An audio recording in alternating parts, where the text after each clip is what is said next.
আসসালামু আলাইকুম প্রিয় দর্শক, আমিরুল মোমিনিন মানিক আপনাদের প্রত্যেককে আমন্ত্রণ জানাচ্ছি চেঞ্জ টিভির এই পর্যালোচনায়। আমাদের আজকের বিষয় হচ্ছে নারী ইস্যুতে ঝামেলায় জামাত, রেজাউল হত্যায় বিপাকে বিএনপি। আপনাদের প্রশ্ন বা মতামত থাকলে আপনারা ইউটিউবের কমেন্ট বক্সে গিয়ে লিখুন। অত্যন্ত গুরুত্বপূর্ণ এই দুটি বিষয় নিয়ে আজকে আলোচনা করতে চাই। নারী ইস্যুতে সত্যিই কি আসলে বিপাকে আছে জামাত? আপনাদের কাছে কি মনে হয় কমেন্টে জানাবেন। নির্বাচন যত ঘনিয়ে আসছে ততই দুপক্ষের মধ্যে তুমুল বাকযুদ্ধ চলছে, কিন্তু আমরা বাকযুদ্ধ পর্যন্তই সীমাবদ্ধ থাকবে পরিস্থিতি এমনটাই প্রত্যাশা করেছিলাম। এখন আমরা কি দেখলাম? শেরপুরে ন্যাক্কারজনক একটি ঘটনা ঘটল।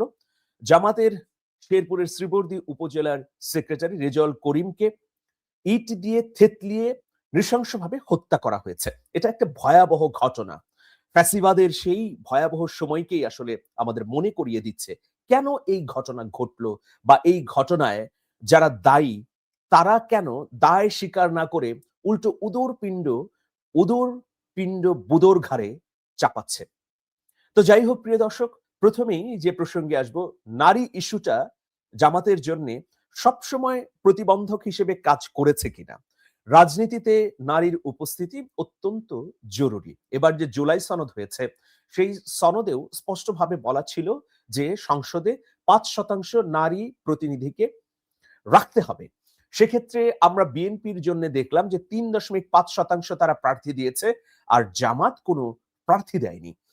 তো এটা নিয়ে ব্যাপক তোলকালাম চলছে আন্তর্জাতিক মিডিয়ায়, দেশের গণমাধ্যমগুলোতে, বা একটা চাপা প্রশ্ন, ক্ষোভ আছে।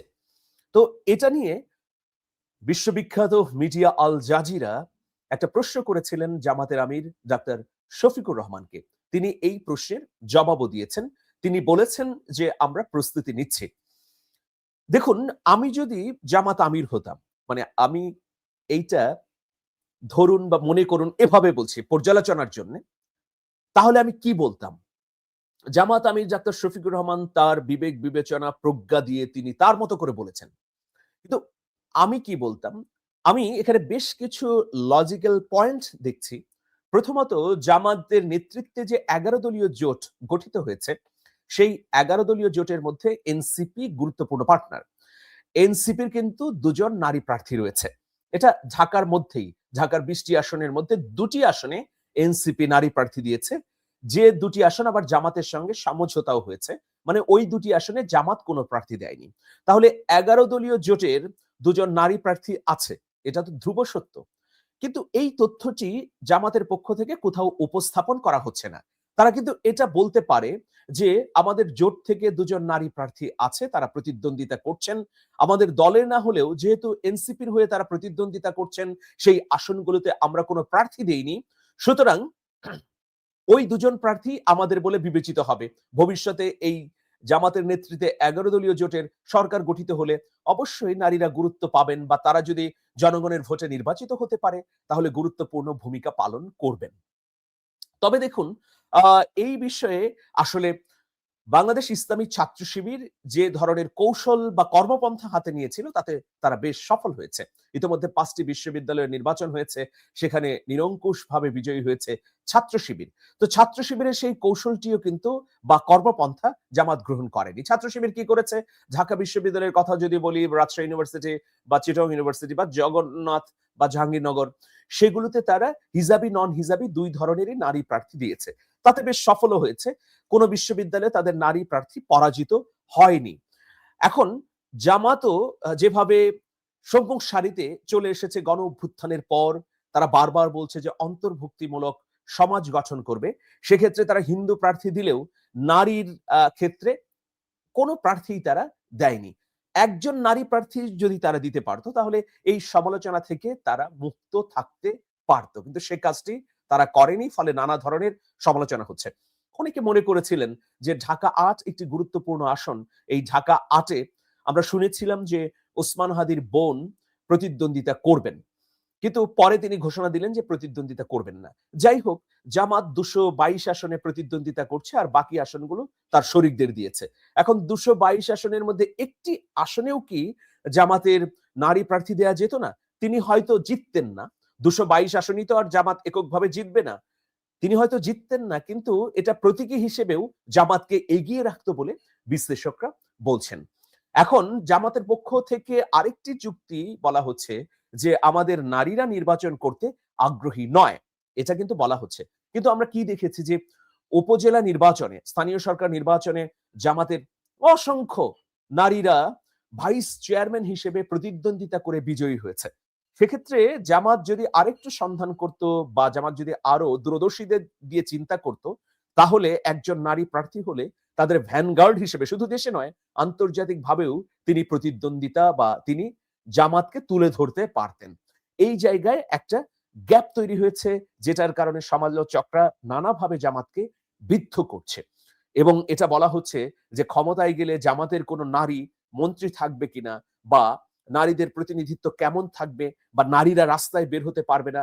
এই যে জামাতের বিরুদ্ধে যে প্রশ্নগুলো ছুড়ে দেওয়া হচ্ছে, সেগুলোর আবার যথাযথ জবাব দেওয়ার ক্ষেত্রেও জামাতের ভয়াবহ ঘাটতি লক্ষ্য করা যাচ্ছে। যাই হোক, জামাত ইস্যুতে খানিকটা ঝামেলায় আছে জামাত। নিশ্চয়ই তাদের পলিসি অনুযায়ী, কর্মপন্থা অনুযায়ী তারা এই বিষয়টি ডিল করবে। অন্যদিকে বিএনপির ক্ষেত্রে আমি যদি দেখি যে বিএনপির প্রচারণা ভালোই চলছিল। বিশেষ করে তারেক রহমান আসার পর বিএনপির নেতাকর্মীরা উজ্জীবিত হয়েছে। তারা ক্ষমতায় যাবে বলে আশাও করছে। কিন্তু ভয়াবহ যে ঘটনাটি ঘটল শেরপুরে, সেটা কিন্তু বিএনপির জন্যে বড় ধরনের একটা অ্যালার্মিং ম্যাটার। কেন অ্যালার্মিং? দেখুন, এই যে রেজাউল করিম, যিনি জামাতের শেরপুরের গুরুত্বপূর্ণ একজন নেতা, তিনি উপজেলা সেক্রেটারি। তাকে ইট দিয়ে থেতলিয়ে নৃশংসভাবে হত্যা করা হয়েছে। এই হত্যার পরে বিএনপির যে দৃঢ় অবস্থানটি নেওয়া দরকার ছিল যে হত্যাকারীদের কোনোভাবেই ছাড় দেব না, ঘটনা কি ঘটেছে, কিভাবে সূত্রপাত হয়েছে, এগুলোর বিশ্লেষণ করবে, অবশ্যই হবে। কিন্তু এই হত্যার বিরুদ্ধে বিএনপির শক্তিশালী স্টেটমেন্ট দরকার ছিল। পাশাপাশি শাস্তিমূলক ব্যবস্থা গ্রহণ করলে তার যে ড্যামেজ হয়েছে ইমেজের, সেটা খানিকটা রক্ষা পেত। কিন্তু আমরা দেখলাম যে হত্যার বিচার না চেয়ে বরং ইনিয়ে বিনিয়ে কিভাবে সেই ঘটনার সূত্রপাত হলো, সেই বয়ানগুলোই সামনে আনতে। তো এটা অবশ্যই বিএনপিকে ক্ষতি করবে, বিএনপির ভোট কমবে, বিএনপির জনপ্রিয়তাকে হ্রাস করবে। যারা এই যে ফ্লটিং ভোটার, তাদেরকে দাঁড়িপাল্লার দিকে ঝুঁকে যেতে সহায়তা করবে।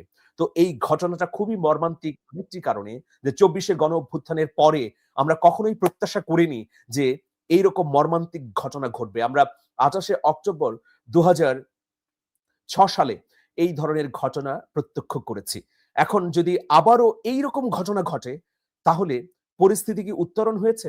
অবশ্যই হয়নি। রাজনৈতিক সহিংসতা, হানাহানি, এগুলো আগামী নির্বাচন ১২ তারিখে যেদিন হবে, সেদিন ভয়াবহ রূপ নিতে পারে, এমনটি আসলে আশঙ্কা করছে। নানা জায়গায় নারী নিগ্রহের ঘটনা ঘটছে, জামাত বিএনপির মধ্যে সংঘর্ষ হচ্ছে, দখলদারিত্বের হুঙ্কার দেওয়া হচ্ছে বিভিন্ন পক্ষ থেকেই।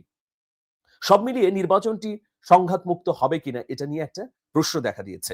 এর মধ্যে বিএনপি যেভাবে নির্বিঘ্নে এগুচ্ছিল, যে জনপ্রত্যাশা তৈরি করেছিল, সেখানে একটা ভয়াবহ ছেদ পড়েছে রেজাউল করিমের হত্যাকাণ্ড। বিএনপি যখন এটা বুঝতে পারবে, যখন এই উপলব্ধি অনুযায়ী তারা কর্মপন্থা গ্রহণ করতে পারবে, তখনই আসলে জনপ্রত্যাশা পূরণ করবে বলে আমি মনে করি।